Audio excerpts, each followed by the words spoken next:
Ég hérna með nokkrar vaskar konur sem voru að ljúka við gamláslaupið í dag. Hvernig gekk ykkur?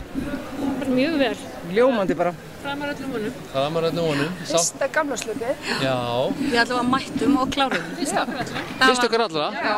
Og ekki það síðasta? Nei. Hvað hafið þið verið að gera? Eru þið í skokkhóp, eru þið að æfa hlaup eða hvernig er staðan? KR skokk. KR skokk allar. Byrjum alveg byrjandahóp í vor. Í maí. Og hvernig er það að fíla að hlaupa og hafa allt það sem tengist í? Það er bara ótrúlega gaman, sérstaklega félagskapurinn. Hann heldur okkur gangandi eða hlaupandi. Þetta er allra meina bót, andlega og líkamlega. Voruð þið eitthvað með í einhverjum svona styttri almenningshlaupum í sumar? Já, við fórum í maraþonið. Maraþonið í sumar. 10 km maraþon. Víkings og Vassmýrar. Svo fórum við í kirkjuhlaupið og annan í jólum og við erum alveg komnar á spennan, sko.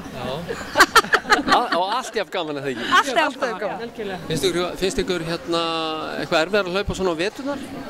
Nei, Okkur finnst það eiginlega bara betra. Já.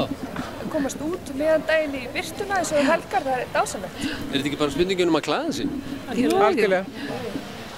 Næsta ár, þið vantilega eru farin að hugsa eitthvað það, er eitthvað svona á döfinni hjá okkur, eitthvað plan, eitthvað stærra? Það er stór plön, mikið plön. Má ekki gefa upp. Það er bara ekkert gefið upp í bili, sko. Það er allt í vinnslu. Við ætlum að tvöfalda þessa lengt. Ok, tvöfalda þessa lengt, það er frábært. Það er markmið. Já, og áfram í KR skokk? Áfram í KR skokk. Hvernig hvað eru margar æfingar í viku núna yfir veturinn? 3.